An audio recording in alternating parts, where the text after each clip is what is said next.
Hello, Kelly. Oh my God. Hi, Kristal. How are you, Kelly? Can you? Good, thank you. Good. How's it going? Good, thank you.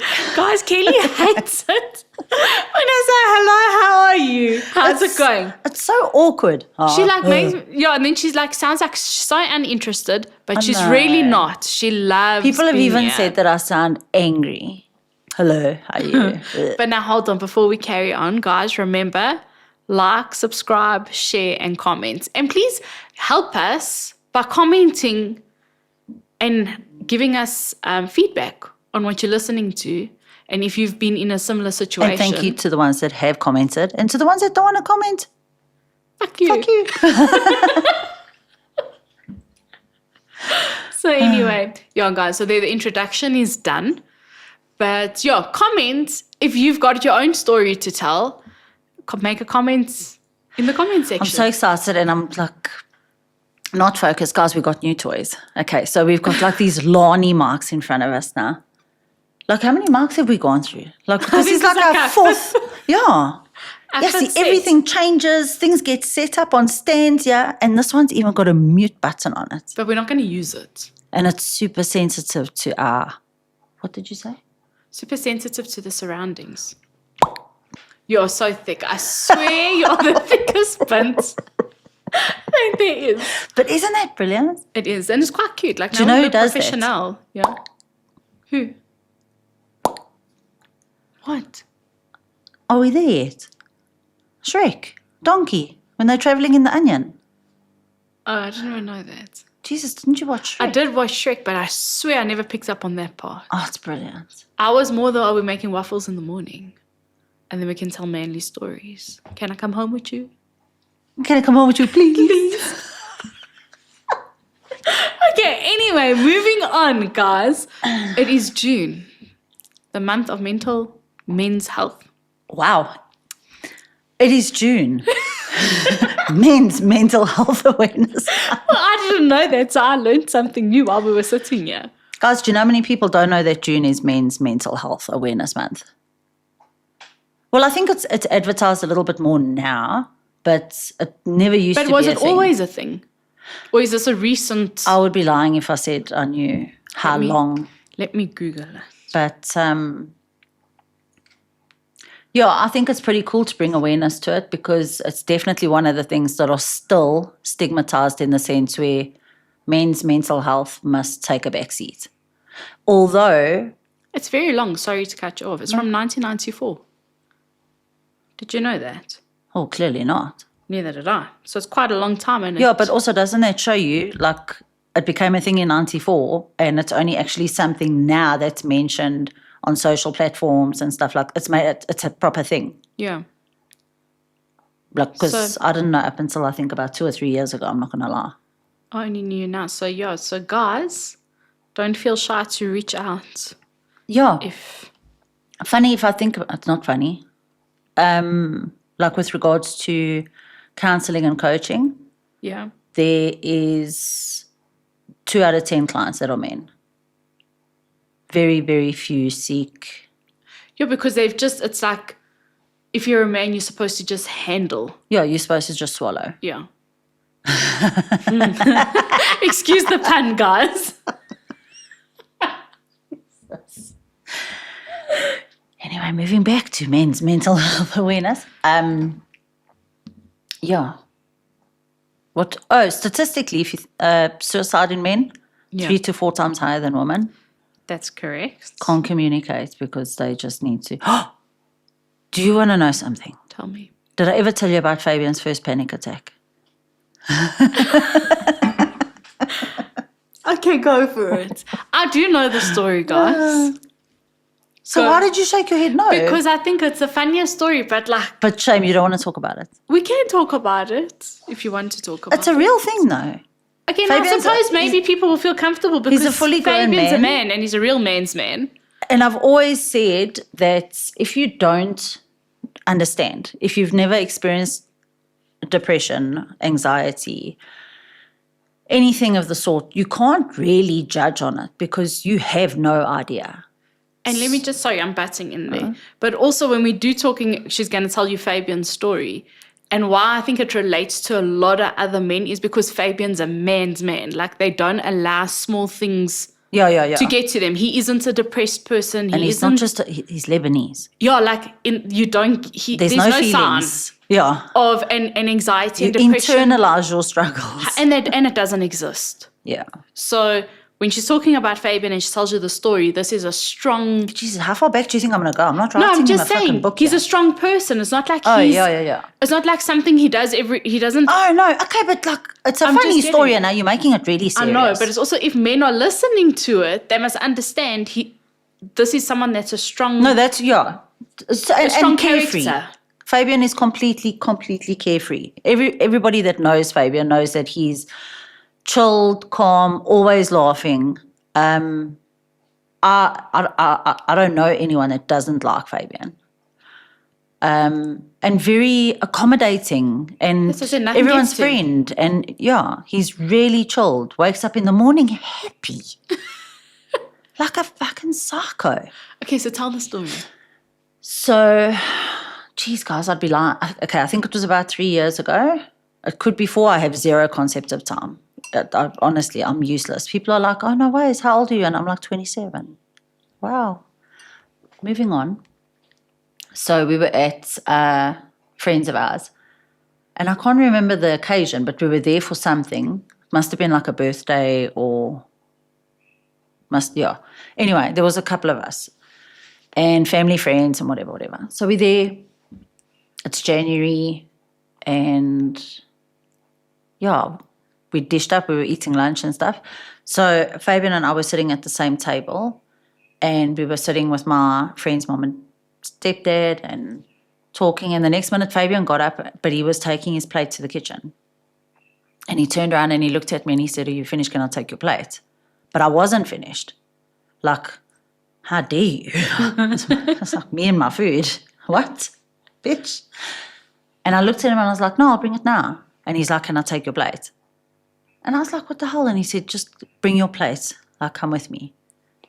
And I was like, what the fuck is wrong with this oak? Like, how's the nerve? And as soon as I walked into the kitchen, I was like, he was leaning against the kitchen counter. And I walked in behind him. And he turned around and I saw straight away. And he just looked at me and he was holding his chest. And he said, listen to me, I don't want to make a scene. He said, but something's very wrong. So I said to him, what's the matter? And he said, I think I'm having a heart attack. And I laughed. Like, really? Like, how rude.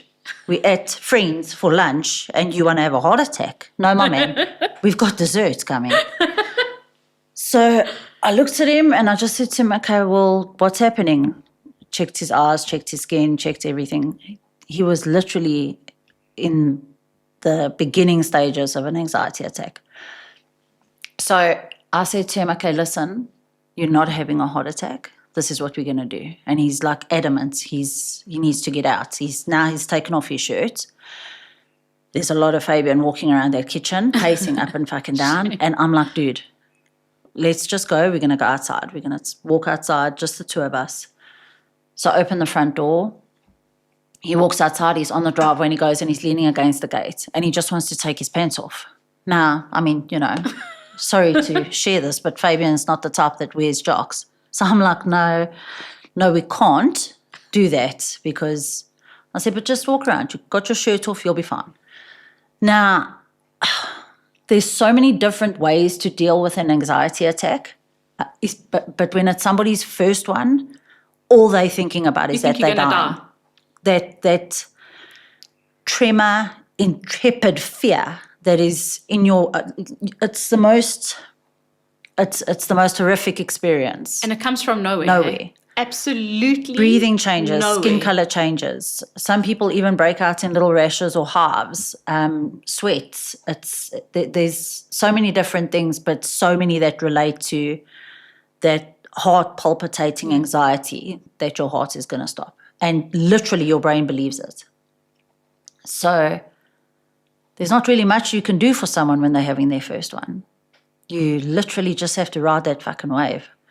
And it takes long, eh? It's like an hour, yeah. 2 hour So thing. I went inside, I grabbed my bag, because at the time I had tranquilizers. And I went outside. Fabian's not familiar with, like Panado, yeah, but mental health medications. Never needed it, never taken it, whatever. So I went outside and I took one out and I gave it to him and I said, take it. And he said, you're not listening to me. He said, I'm telling you now, we need to go. I have to go to Meltdown. So I said to him, babe, if you will feel better, let's go. Because I remember when I had my first anxiety attack, I ended up at Meltdown Hospital, literally crying because I'm dying. So anyway, I said to him, listen, just trust me. I need you to trust me, okay? You are perfectly fine. I spoke him through it. We went inside. I said, you need to get into the pool. Just dissociate, get into the water. It's cool.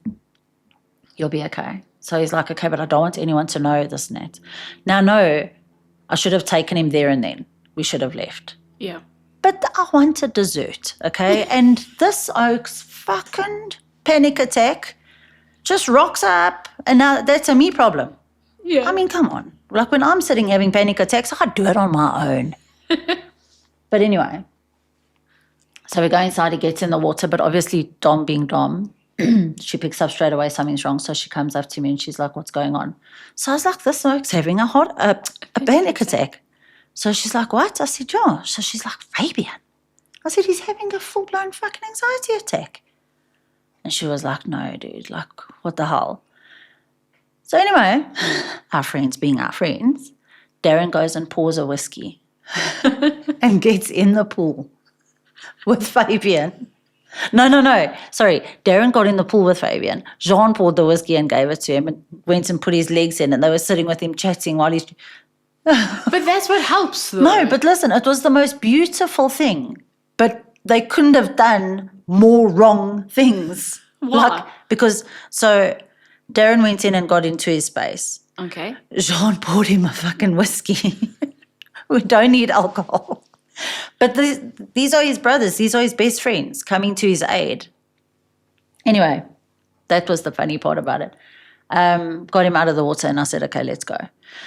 Guys, really long story short, we, in the car, Fabian even had like a little emotional moment where he actually started crying because he was freaking out about things that weren't done and things that needed to be done and like, you know.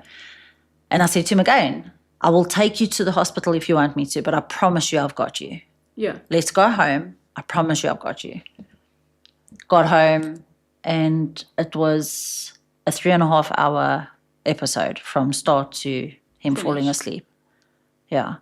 And he woke up about, I think it was like 3 or 4 hours later, and he was so fucking drained. He just looked at me and he was like, babe, what happened? That happened to me once. I've never had a panic attack. I didn't know what a panic attack was. Yeah. And the strange thing is like, you're sitting out of nowhere. You're not even thinking anything. It's not like you panicking over something. You'll just be sitting and then all of a sudden something comes over you.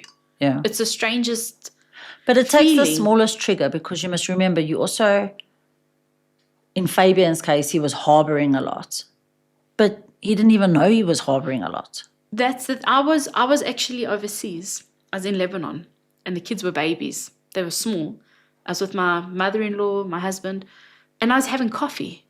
And like in Lebanon, you wake up, the view's beautiful, having a cup of coffee, the little Lebanese coffee. And then all of a sudden... Why do you have to say Lebanese coffee? Why can't it just be a coffee? No, it's Lebanese coffee. Lebanese spaghetti, Lebanese chicken. Because Lebanese everything coffee is the best. Are you joking? So anyway, I'm sitting in the lounge and the wind blew. And I sound like those movies. The wind blew, a gust of wind blew on me and it triggered. I said to Mish, something's wrong. And we're catching the flight that night. I said, something's wrong with me. He said, but what's wrong? I said, I don't know. I think I'm going to die. Like, there's this feeling that I'm going to die. And I promise you, that feeling Fabian had, you literally feel... Yeah, you believe it. ...that there's something wrong with you. And I phoned my mother. I'm crying. I'm like, Ma, I don't know how I'm going to get home. And then I kept saying to myself, just get better. Just get home and then die. And then die, yeah. When you get home, like, get out of Lebanon and die at home. It's a terrible... And it comes from absolutely... I felt like that. Like, nowhere. Fabian, you can die after I eat dessert. Because I'm really joking. And it's a horrible... It really is a horrible thing. And I find men probably go through it alone. Where, A hell of a lot more where if than you're we a think. woman or a girl, it's easier to say, oh, like, I don't feel well, or No, but I'm like you even overwhelmed. said now, when you had your first one, you didn't know about it, this, that, and the next thing. Now imagine how many men don't know the symptoms or even if you do know the symptoms, when those things come over your body, all logic flies out the fucking window. 100%. Okay, you honestly think this is it. But how many men have gone through that on their own, literally behind a closed door, with no one, Googling shit and Google saying, my man, you are dying. You're having a heart attack. Do you know what I mean? And they do that alone. And then they like go to sleep and wish for the best and wake up the next morning and fucking go through it all over again. It breaks my heart. Like Fabian literally, I think he actually only started emotionally speaking when him and I got together, because I would actually force it out of him. I'd be like, but talk. Tell me your problems. Tell me your flaws. How were you raised? You know, and I want to know like what happened to you. So obviously, I mean, there was basics that I knew that he had gone through and stuff like that. But like, I think there was so much more in there that he ever gave a You second didn't even know thought it was to. affecting him. Yeah. So it just all, and it was a rough December. And I think that changed. Like I said, we were at our friend's house. We were literally like, it's our favorite place in the world. Yeah. You know, surrounded by your people and food. And food. Munchies. And it came out of nowhere. But it was stressed. Then he turned around and he said, like, after he woke up the next day, not the next day, sorry, like that couple of hours later, whatever, what happened, this and that. And then he looked at me and I'll never forget, he said, is this what you go through? Is this what you live with? And I said, yes. Yeah. And he literally said, I am so sorry. He's like, although he was always understanding and supportive, he didn't actually realize the effect it really has emotionally. He had sympathy on you. for me, but now he had empathy because he literally said, I don't know how you live. Yeah.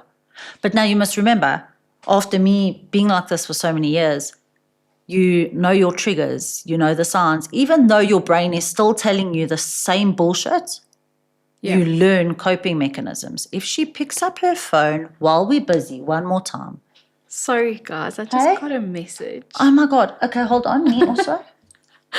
I've got 9. Did you see me touch my phone? Hold on. Back to men's mental health. This is why your husband, let me tell you something. This is why your husband is a lassie. Okay? Why because is he a lassie? I'm busy talking to you about Men's Mental Health Awareness Month and how important it is. And you're like, yawn.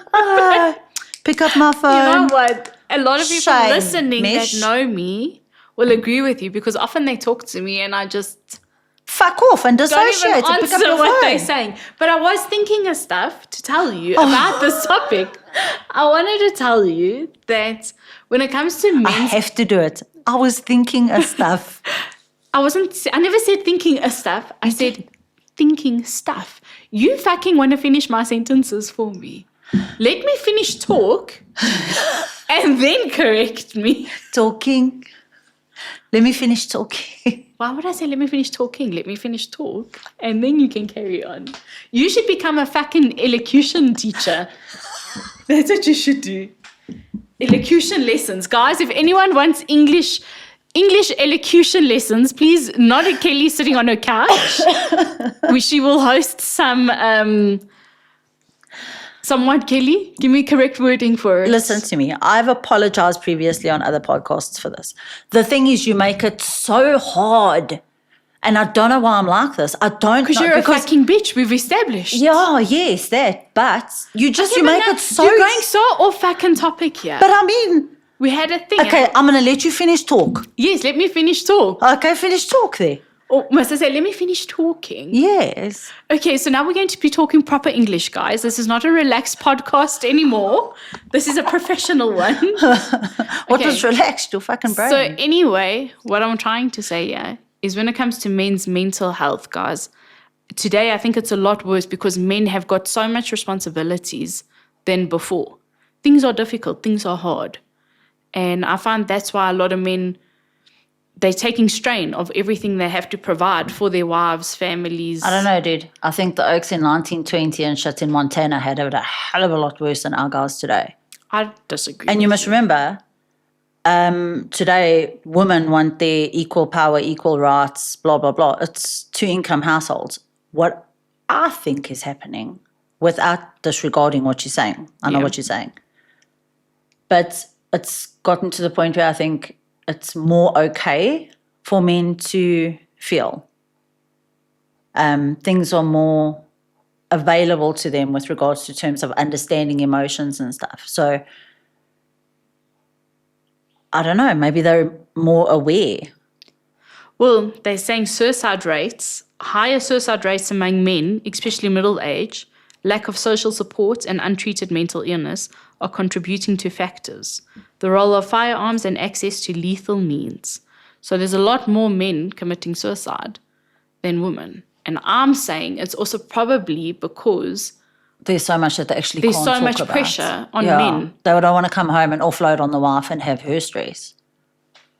It's like it's hard. Like you don't get a household today. It's very rare where two parents aren't working. Yeah.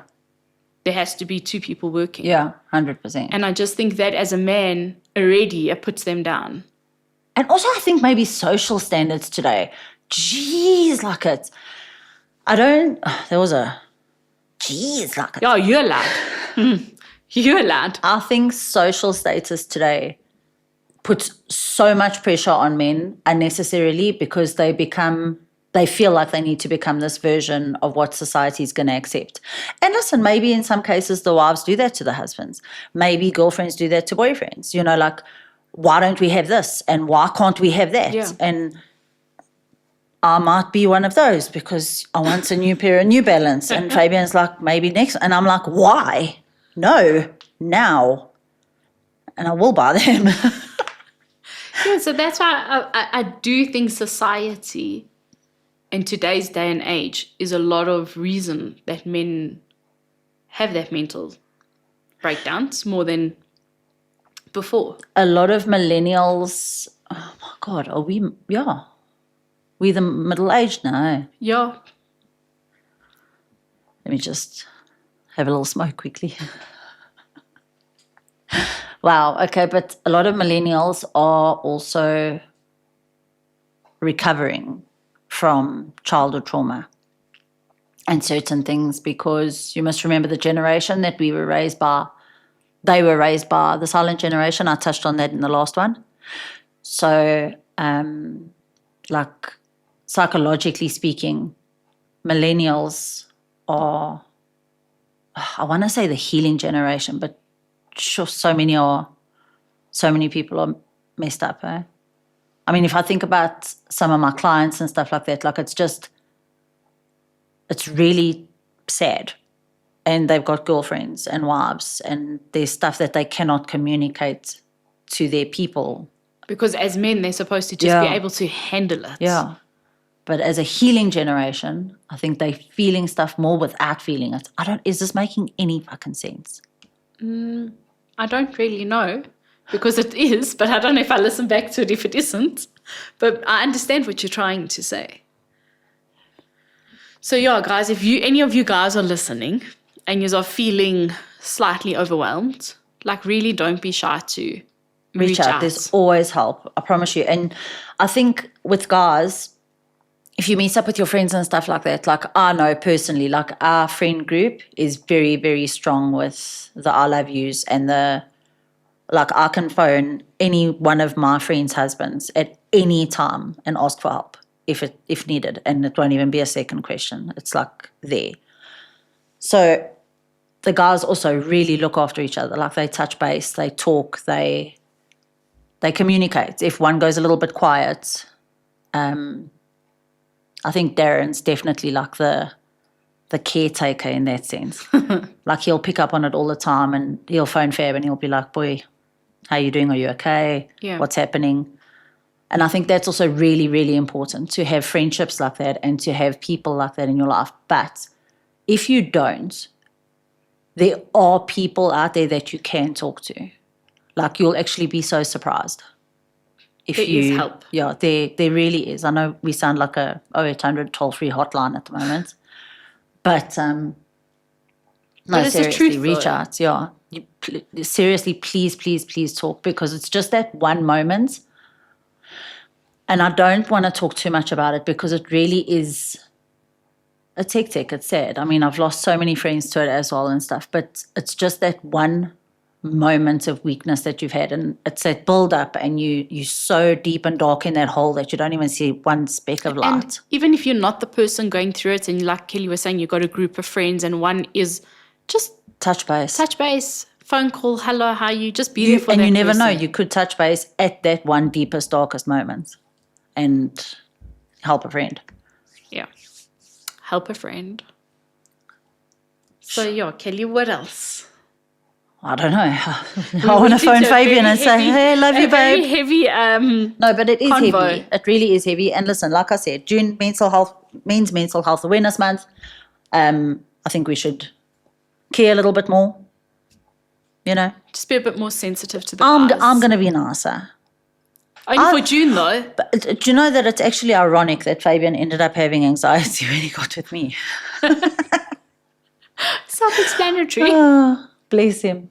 No, but he is. And it's awesome because, like, he communicates now and he'll recognize a trigger or this and that. And he'll say, if I didn't help him and guide him through it and teach him, he wouldn't know. But at the same time, I think with him having the panic attack, it's made him relate to you more. That's why he feels he can talk to you now. Yeah. Because before, when you say, I feel anxious, or listen, they always over. Guys having anxiety and stuff like that, it's not a weakness at all in any way, you know, and it comes in different ways. It doesn't mean because you haven't experienced a full-blown panic attack that you don't have panic attacks. A panic attack can literally be like this complete heated rush with sweat running down your neck, standing in the queue in Woolworths. You might not even know. Lashing out, complete mood swings. You know, there's a number of things, but I think guys just maybe need to be a little bit kinder to each other and themselves. And I think the women need to be kinder to the men as well. Especially us. Because, you know, we swear our husbands so that's what bad. I'm saying. I'm going to hate admitting But I this. swear Fabian's the fucking best thing since last bread. But seriously, as women, as wives, we also got to chill and I'm highly strung. We very men's mental health, and we're all for them. But at the end of the day, I think we're 99% of that problem. Because I'm going to phone Fabian in like 2 minutes and be like, "Listen, did you put petrol in the car?" Meanwhile, isn't that the husband's job to ask? So, like, we should also just be a bit more considerate about the next person, not just because they're men. They can get bashed by us 24 hours a day. I'm very domineering. I'm very snappy. I can be the world's most understanding, calm Mary Poppins. I've got this. And then I can be a full fucking Roseanne Barr. I can only be Roseanne to Mish, though. No, I'll be so nice to everyone. I will Roseanne myself to the... No, it depends. And Shane, Mish gets it. But Fabian definitely does get the worst. And I've said it before, he gets the worst of me. And the worst part about it is Fabian has been with me through my entire healing era. And he has all those different versions. And that poor man. And they're the best people. So, guys... If you are struggling, to the men, reach out. If your friends are struggling, don't be shy to make a call. And ladies, be kinder to your husbands. Be nicer to your husbands. I know be nicer it's to your so hard boyfriends. because don't be such a snappy bitch as well. Yeah, but we're hypocritical now, hey? No, because straight after this, we're gonna be I am. Them up. I think it's even on one of my bios. Self-proclaimed hypocrite, right? Yeah, I can preach, sister. But we're gonna try. We're gonna consider for the rest of June. Just only for June, not longer than June. No. Yeah. Well, we'll see how it goes. I mean, it's only the beginning of June. I can't be nice for... It's the 13th. Yeah, so it's like 2 more weeks of being nice. Do you know how hard that is? Of being thoughtful. Because as men, they should just get it. No, but shame. At the same time. But shouldn't we as well? Shame we really, yeah. I think we do very well. I think women, I must take my hat off to women, although now I'm going completely off topic. It was all about men. But I think as women, we do as much as we can. And men, I don't know. I don't know, Fabian definitely does do a lot. And I know he previously used to as well, like a lot. But it's I want to say 50-50 in our house, as much as that pains me to admit. But you see, that's why the men are dying of depression. Why? Because I didn't Because thank him for unpacking the fucking dishwasher. Yeah, that's what they're looking for. Don't you live here? No, but this is my favour. point. This is a whole nother podcast. No. This is a whole nother podcast. Is the 50-50 and what men expect and what women expect. Okay, so let's leave this for the next podcast. Men that are mental, look after yourselves. Reach out if you need help. And I'm not necessarily saying reach out to me, although I do counsel men. But yeah, just Stay look safe, after yourselves, guys. Stay healthy, guys. And we'll see you next week. See you later.